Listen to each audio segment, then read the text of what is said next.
नमस्कार दोस्तों, मेरा नाम है प्रमोद सोनी और मैं आपका स्वागत करता हूं अपने इस चैनल पर। आज हम उन गलतियों की बात करेंगे जिनकी सज़ा हम लगातार अपने आप को देते रहते हैं, गिल्ट फील करके, लगातार अपनी आलोचना और बुराई कर करके। गलतियां दो प्रकार की होती हैं, एक मानवीय और एक अमानवीय। यहाँ हम उन गलतियों के बारे में चर्चा करेंगे जो मानवीय होती हैं और माफ़ी के योग्य होती हैं। एक कहानी से शुरू करूँगा। ये अकबर बीरबल की कहानी है। कहानी थोड़ी वियर्ड जरूर लगेगी, लेकिन ये बिल्कुल परफेक्ट बैठती है। एक बार महाराज अकबर भोजन करने बैठते हैं और महारानी उनके पास उनको बैठ के पंखा करती हैं, जो इस तरीके से पुराने ज़माने में पंखा किया जाता था। तभी अचानक से महारानी पाद देती हैं, जी हाँ, फाट मार देती हैं और महाराज को आ जाता है क्रोध।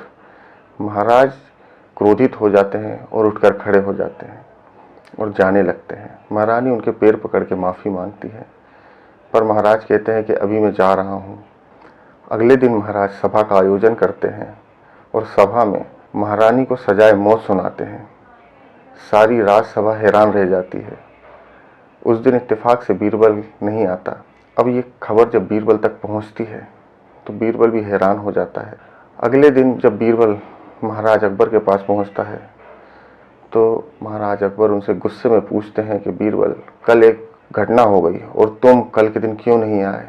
तो बीरबल बोलता है, महाराज मैं मोती की खेती करने गया था। अकबर पूछते हैं, मोती की खेती, ये क्या होती है? बीरबल ने कहा कि महाराज हमारे गुरु आए थे और उन्होंने कहा कल और परसों 2 दिन सुबह 6 से 8 के बीच में जो भी तुम्हारे खेत में ओस की बूंदें जमा हैं उनको पेड़ से जाके, पौधों से जाके हिला देगा और जब वो ओस की बूंदें नीचे गिरेंगी तो वो मोती का रूप ले लेंगी।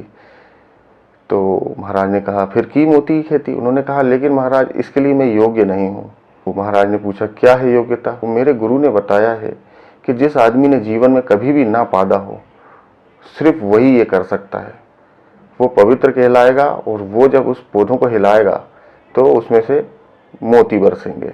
अब महाराज, अगर राजकोष भरना है तो आप कोई ऐसा व्यक्ति ढूंढिए जिसने कभी पादा ना हो। महाराज पूरे नगर में ढिंढोरा पिटवा देते हैं। पूरे नगर में ढिंढोरा पिट जाता है, लेकिन नगर से एक भी व्यक्ति नहीं आता। अगले दिन फिर से राजसभा का आयोजन होता है। महाराज कहते हैं कि पूरी राजसभा में ऐसा कौन है जो मोती की खेती कर सकता है? पूरी राजसभा का एक भी सदस्य खड़ा नहीं होता, सब सर झुका लेते हैं।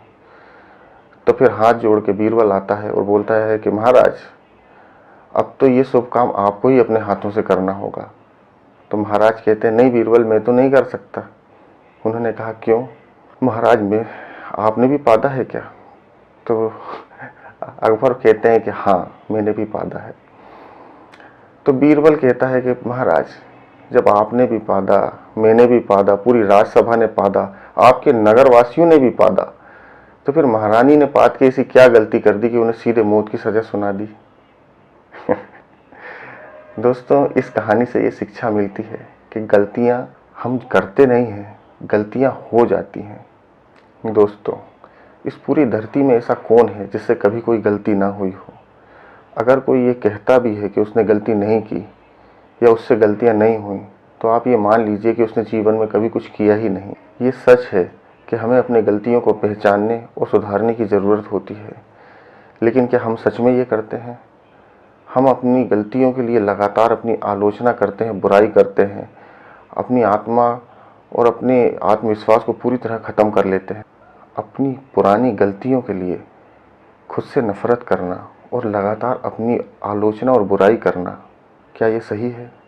कल्पनाओं में खुद को लगातार परेशान करते रहना, अपने को खुद ही कोड़े मारकर अपनी आत्मा को लहूलुहान कर देना, क्या ये सही है? दोस्तों, जब हम पुरानी गलतियों और पापों के लिए लगातार अपनी बुराई और आलोचना करते रहते हैं, चाहे वो कुछ मिनट पहले की हो या बरसों पुरानी हो, लगातार गिल्ट महसूस करते रहते हैं, तो हम उस गलती, बुराई को ही लक्ष्य बना लेते हैं और ये ख़त्म होने की जगह लगातार जारी रहती है, बल्कि बार बार रिपीट हो गया हमारी ज़िंदगी में वापस आती है। जब हम कल्पना में बार बार अतीत में जाने की बार बार कोशिश करते हैं, कल्पना में अतीत को बार बार जीने की कोशिश करते हैं, तब हम मानसिक रूप से पीछे जाकर उस गलती को सुधारने या बदलने की कोशिश करते हैं, जो लगभग इम्पॉसिबल है, तो होता ये है कि इस तरह के विचार और हमारा व्यवहार जारी रहता है और यही हमारे जीवन में बार बार लौट कर आता है और हम लगातार गलतियां करते रहते हैं और अपने आप को गिल्ट में रखते हैं। और ऐसा करने से आप एक नेगेटिव साइकिल में फंस जाते हैं। आप लोगों को एक घटना याद ही होगी। एक international celebrity comedian Kapil Sharma कुछ दिनों पहले अधिक शराब पीने की वजह से एक फ्लाइट में उसने अपनी ही टीम के सदस्यों के साथ बदतमीजी की, उनके साथ बुरा व्यवहार किया। उसकी टीम के कई सदस्यों ने उसको माफ़ नहीं किया और शो छोड़कर चले गए, पर कुछ सदस्यों ने माफ़ कर दिया और शो पे बने रहे। यही नहीं, उसने एक पत्रकार से बदतमीजी भी की शराब के नशे में, जो काफ़ी वायरल भी हुआ था। अब दोस्तों, आप सोचिए, अगर वो खुद को अपनी उस गलती के लिए माफ़ नहीं करता और आगे अपने लिए नई योजना ना बनाता, नई टीम बना के काम नहीं करता, तो क्या वो आगे बढ़ पाता? मैं ये नहीं कहता कि उन्होंने जो किया वो सही किया और वो सही है, लेकिन ये एक मानवीय भूल थी और क्षमा के योग्य थी। जिस पल हम अपना मन बदल लेते हैं और अतीत में हुई गलतियों के लिए खुद को माफ़ कर देते हैं, तो अतीत में की हुई सारी गलतियां कमज़ोर हो जाती हैं। CWR यूनिवर्सिटी में अपराध बोध महसूस करने को लेकर एक रिसर्च हुई थी।